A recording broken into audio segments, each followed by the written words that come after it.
friends, it's Jessie here. Welcome back to my channel, or if you're new here, welcome.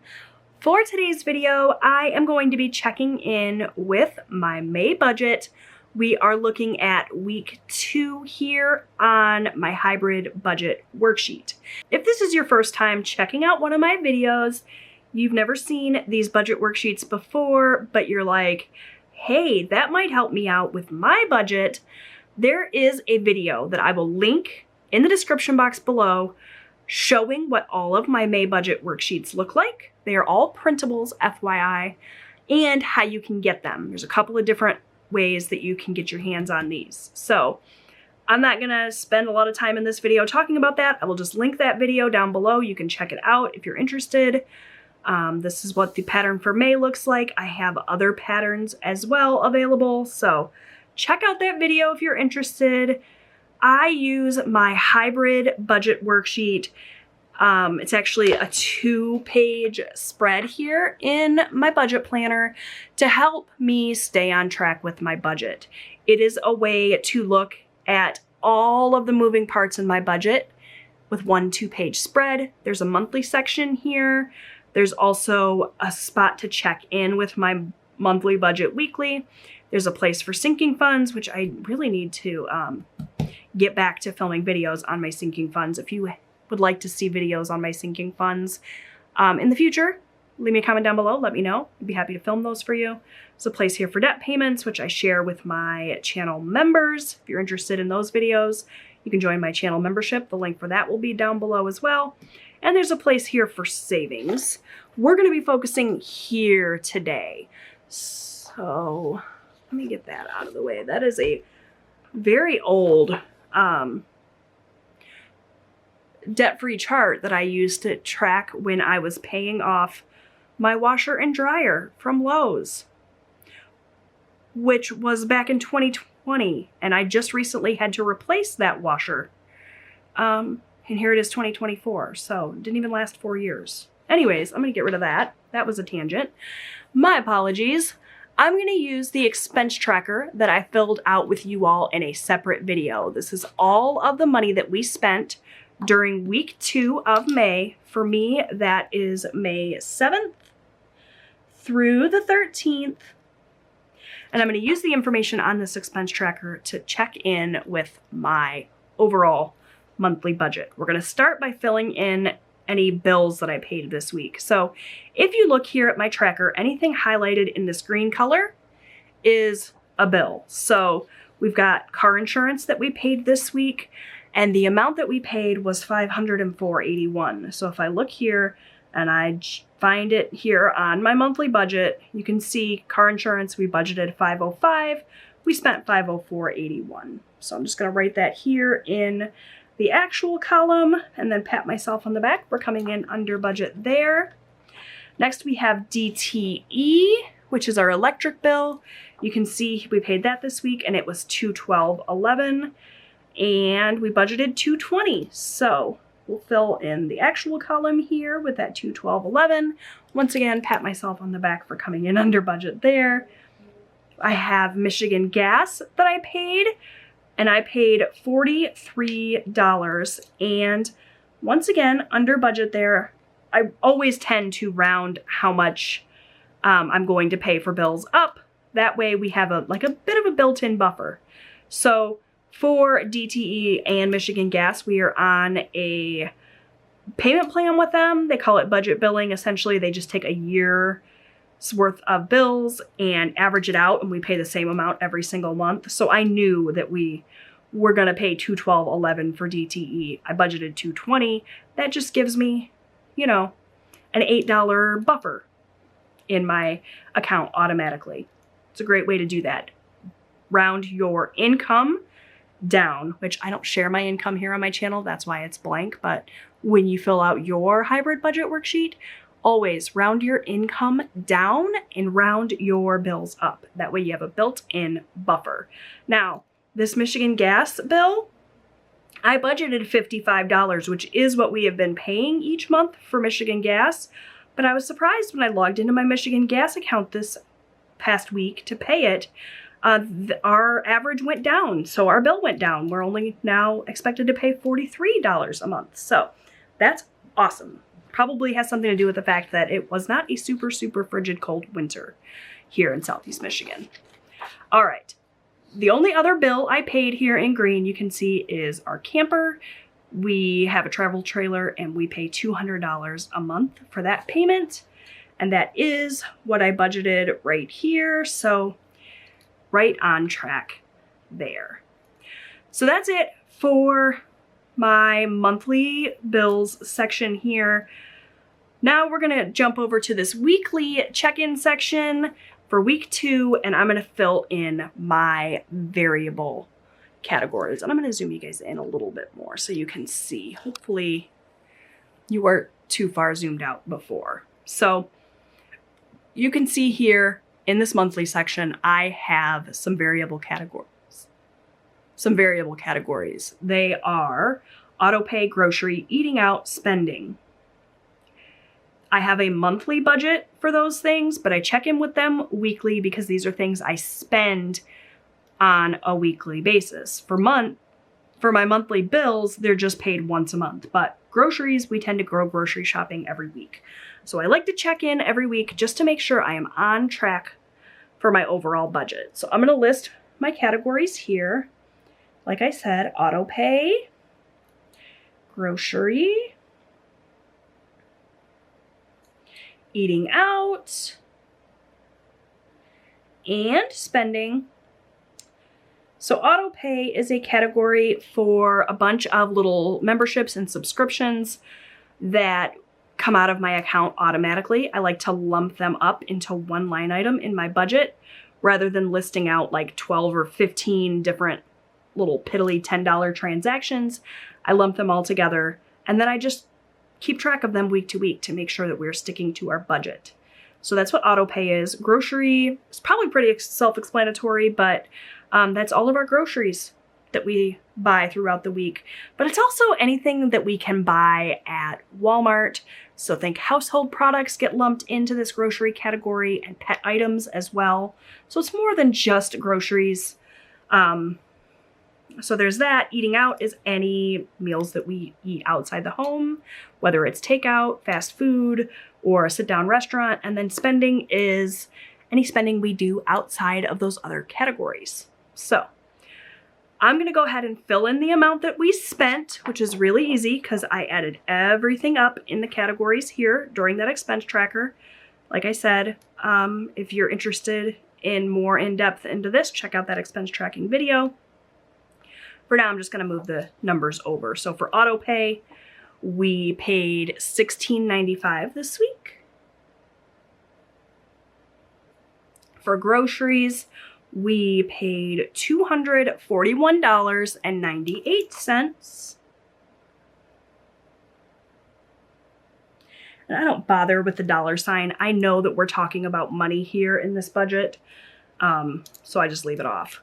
For eating out, I spent $103.45 this past week, which is more than I would like, but it is what it is. And then for spending, $25.85. And I added everything up when I did the expense tracking video and I got $388.23, but I'm just gonna really quickly add it up again because I am famous for my math mistakes. And I always appreciate you guys watching my videos and pointing out when I've goofed.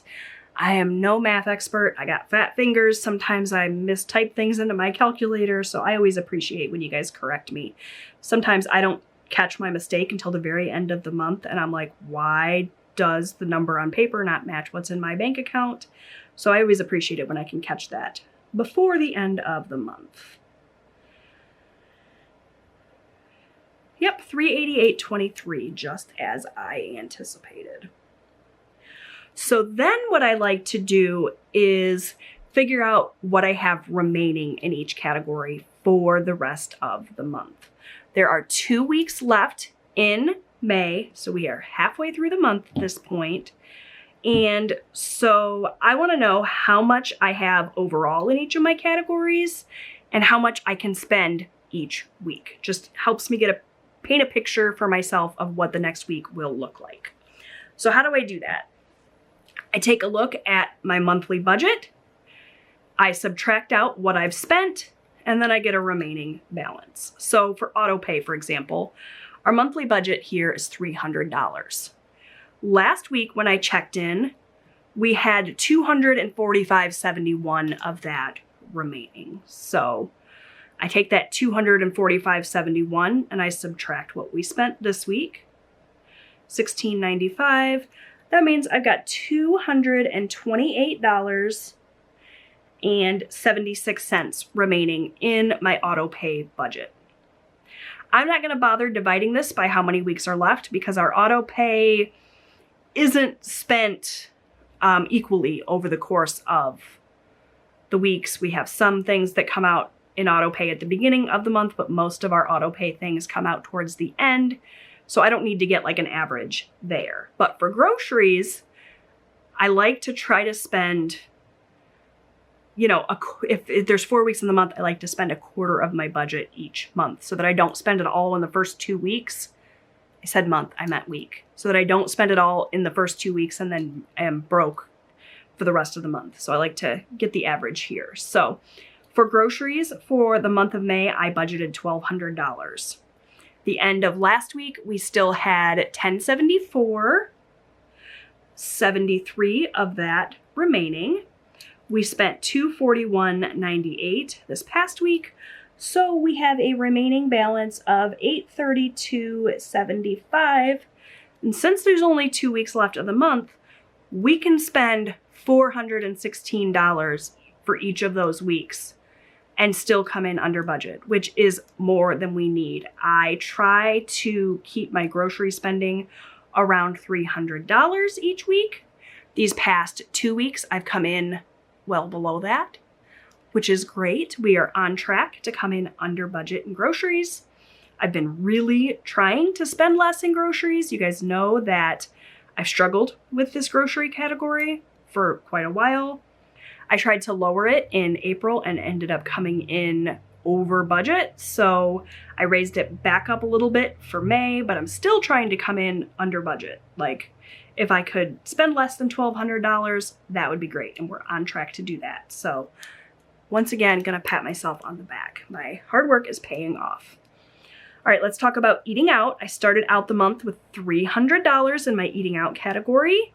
At the end of last week, we had $232.02 remaining. This week, we spent $103.45, which means we have $128.57 left.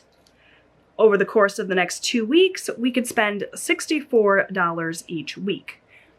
I'm sorry, you guys, my son just called and distracted me. What was I saying? Something about eating out. Oh.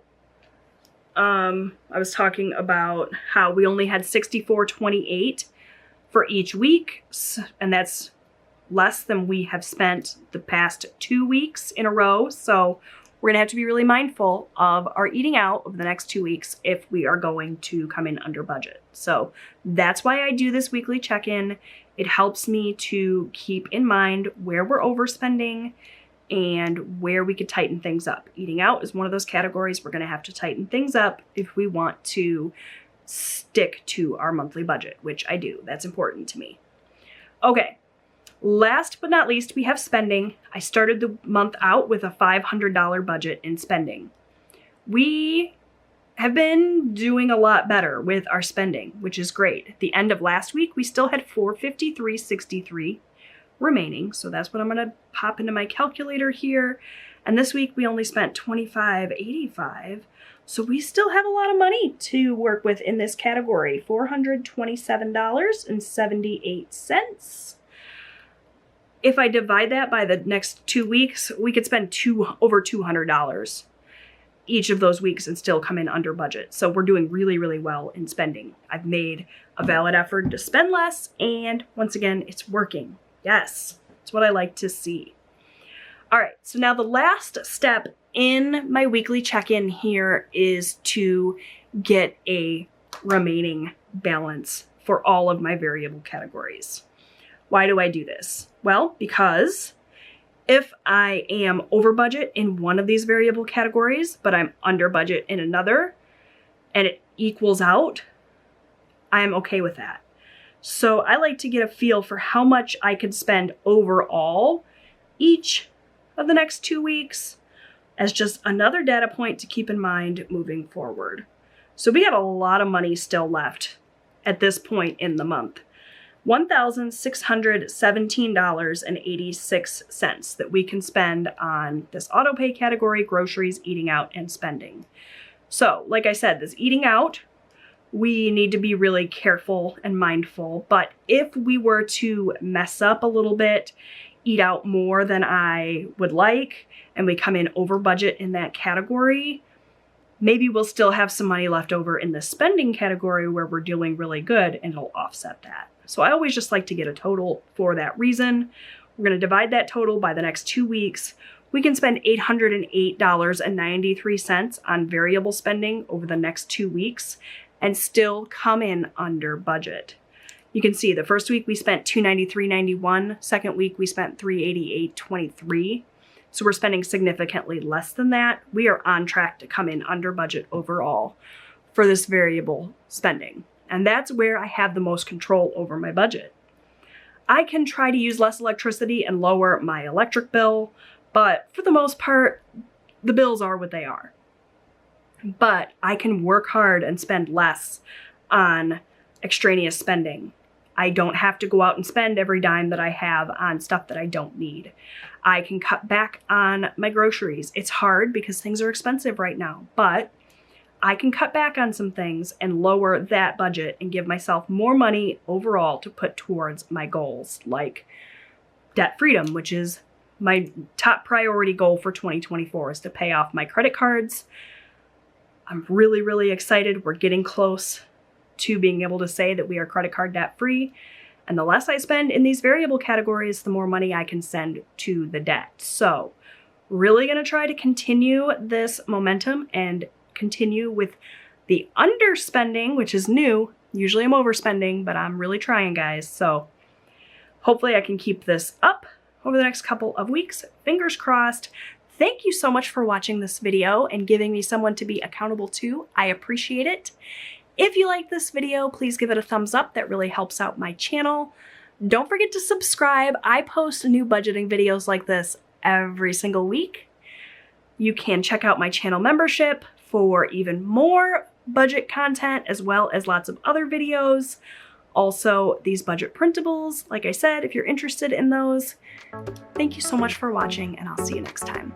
Bye.